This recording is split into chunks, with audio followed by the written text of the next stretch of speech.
I'm Margaret Ann Windsor and Queen Victoria II.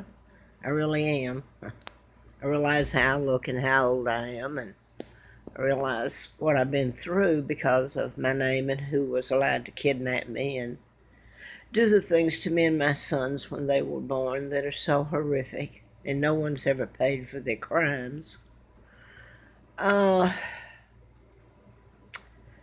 it was okay for who that did all this to do it, and it was ongoing. I was kidnapped. JFK helped kidnap me. His father had been made ambassador to England in 36 by Roosevelt, President Franklin Delano Roosevelt, a Jew. I hope I'm allowed to say that. I've had no civil rights, really, whatsoever, other than to get beaten and horrible things done to me and my children. Absolutely horrible. Now to this, my father Edward VIII never married Wallace Simpson. It was a takedown, a character assassination of my father. An imposter married Wallace Simpson, claiming to be my father, Edward VIII. And in 37, when they took my father down, the end of 36, and my mom with him, and then they deleted her from history, her pictures. You know about Georgia O'Keeffe, that's my aunt, her sister, from Madison, Wisconsin. I can hardly talk because it's so bad where I'm living in the room, and air conditioning's got black mold in it. It's horrible. It's wet inside it. And there's a lot of grilling going on here because of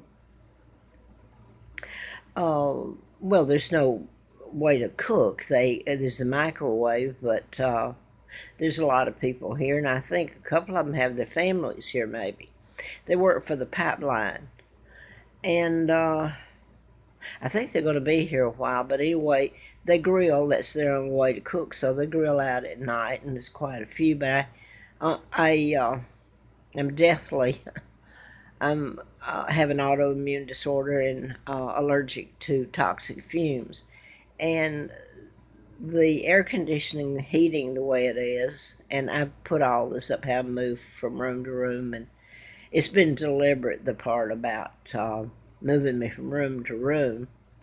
It's another story about the people cooking with their barbecue grills, because I realize they're here and they don't have another means to cook. I do believe they should have a spot for it. But anyway, it just about kills me. I know I've got to leave somehow and try to find another place. And there's other things going on here. But what I wanted to say, where I'm living, what I want to say here, I sit down, they have a little breakfast, a dining room, kind of. By the way, Elvis Presley stayed here. Well, back he was scheduled to come back here 3 weeks before he died. And they got a picture of Elvis out front that when he was here years ago.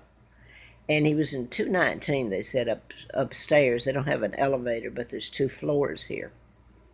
I can hardly talk here this morning. It's early. Anyway, I go down and have the breakfast they have and drink my coffee. And it's always been kind of nice to go and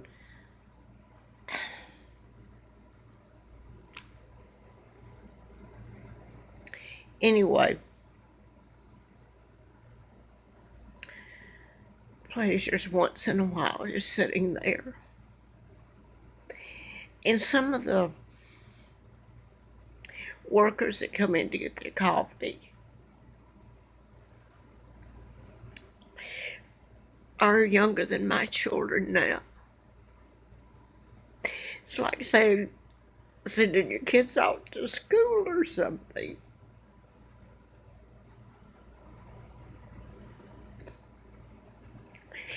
Anyway, they're just men with hard hats on.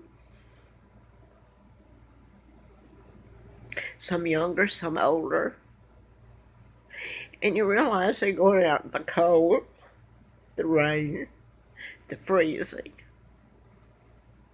It's hard work. getting up at 4 and 5 o'clock in the morning and going out in the cold and doing really hard labor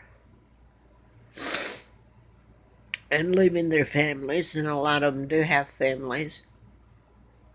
So you observe. And I always had too much empathy and care.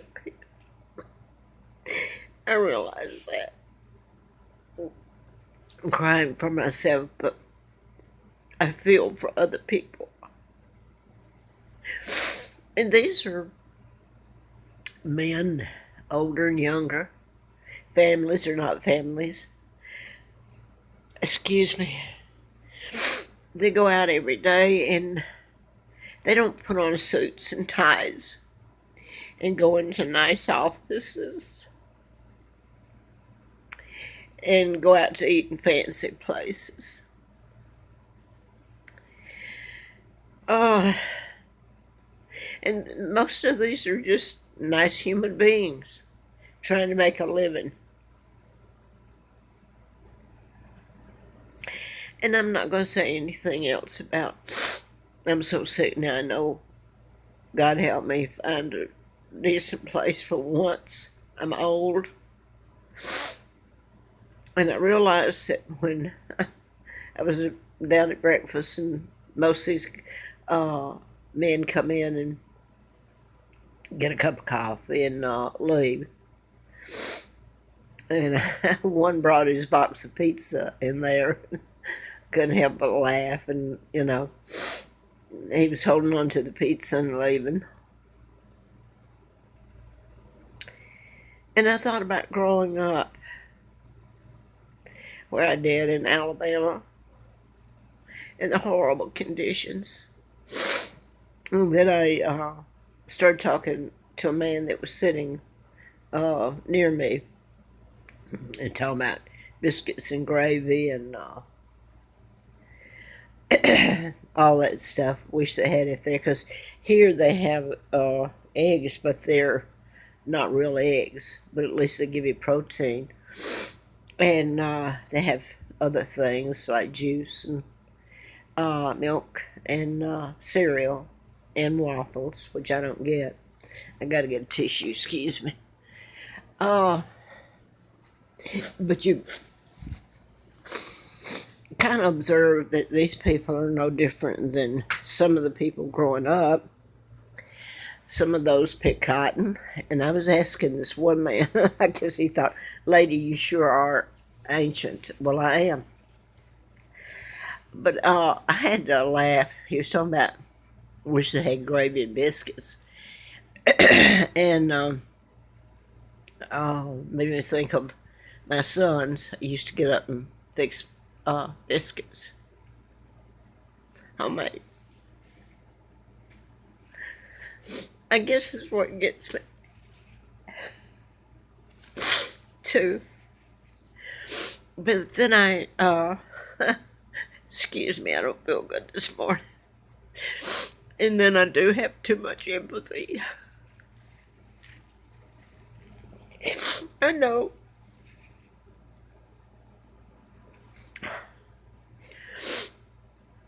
Anyway, excuse me. I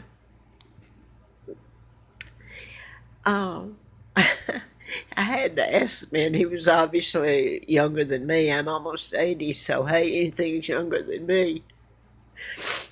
But I had to ask him, I said, have you ever, because we've just been talking about biscuits briefly, what to put on in orange marmalade, apple butter, etc., honey, which I don't really care for on biscuits, though.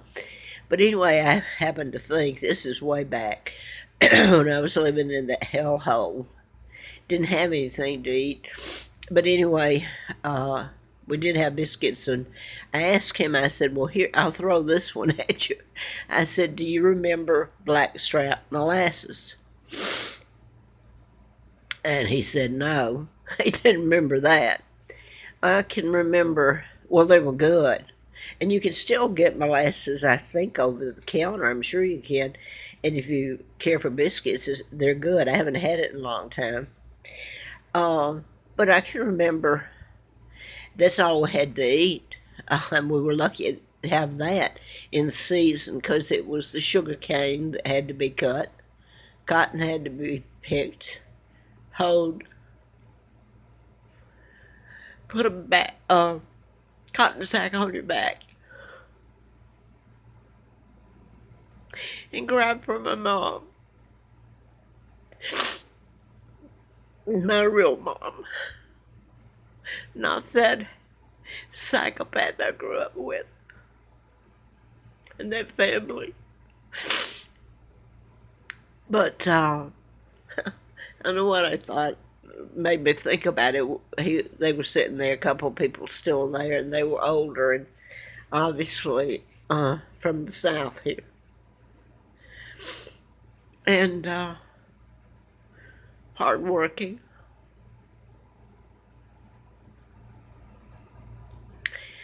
But I can remember making the sugar cane and the molasses and horses that you'd put them in, they'd go around a mill thing, grinding it and making it into molasses.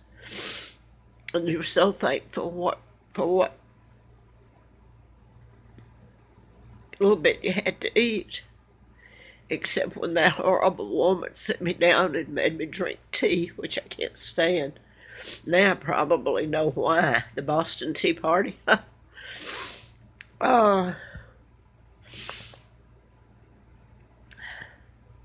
Anyway, I'm going to go. I know I'm just really secure that's part of it. Last night I thought I was going to die in here.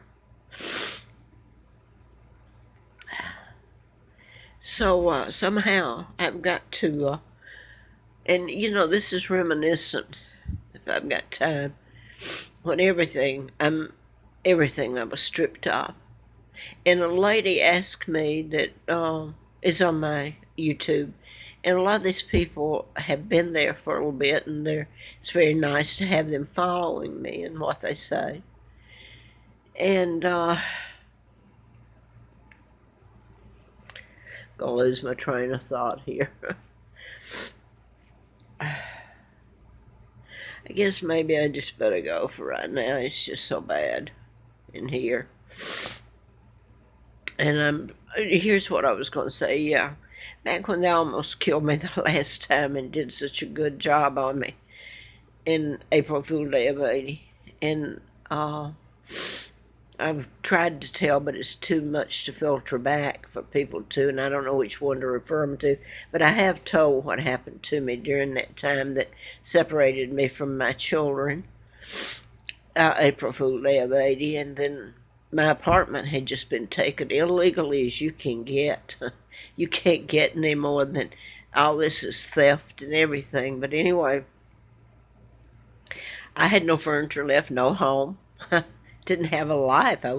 What they did to me is I shouldn't have walked away from it 1 second. So anyway, my husband or ex-husband, I laugh because I don't know what else to do with it. He sent the last of my things, the Narteka china, the silverware, and my clothes. I did have some very nice clothes. And I have to say that no, I'm not going into it right at the moment. No, I'm not. My children come before anything. Always have. That's what's made me live. Determined to see them again. And to pay back the people that helped me. Anyway, all of the things that he had sent over on a Trailway or Greyhound bus. I remember picking them up and bringing them to the apartment I managed to have. And all my other furniture, every apartment, everything gone. No one would touch it. It's a mess what happened here. The law is broken. And the condition that left me in and me trying to fight. And my sons never knew the truth. So anybody don't blame those two young men. They went through hell. But I remember couldn't have a yard sale. I mean, I had some really good stuff. I had a pair of ice skates I'd never been able to use that were cost a good bit. You know, uh, uh, quite a number of things that were nice. It was quite a bit. The last of what I had, no furniture or anything. I slept on the floor. At least it was a nice apartment for when I was there. But Philip, that I grew up with, is like a brother to me, really.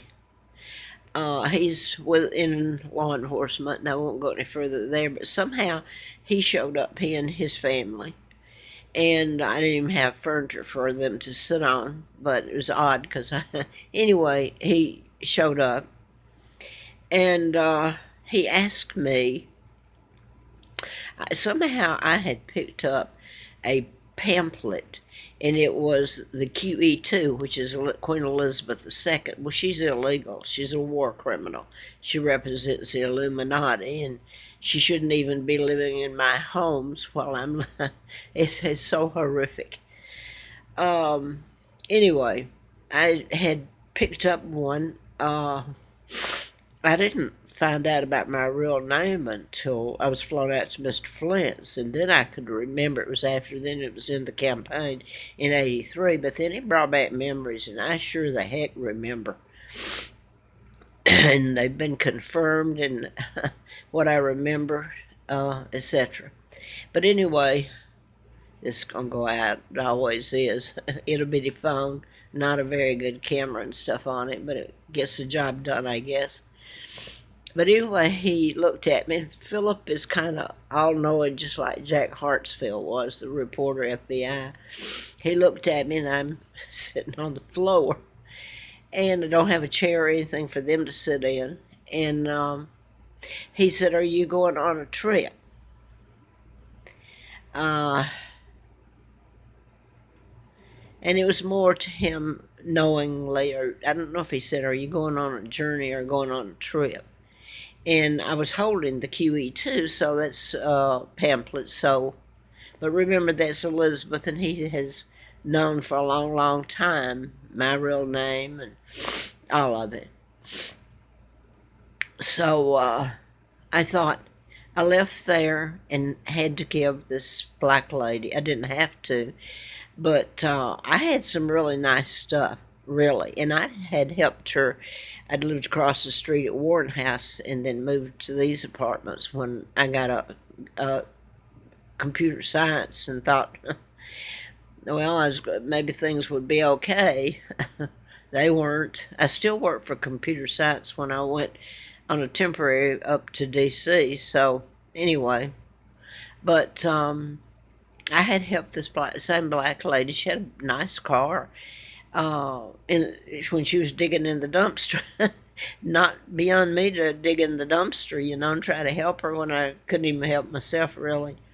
Anyway, I remember, I mean, I had some nice clothes, white stag back then, and if I had it to do over, my children would get all of it. Anyway, there's a lot done to me that I didn't understand at the time, and to my children, and I hope they do now. I hope they're alive and they can see the videos and the narrative I've put up of what happened to us, at least a lot of it. Some I haven't.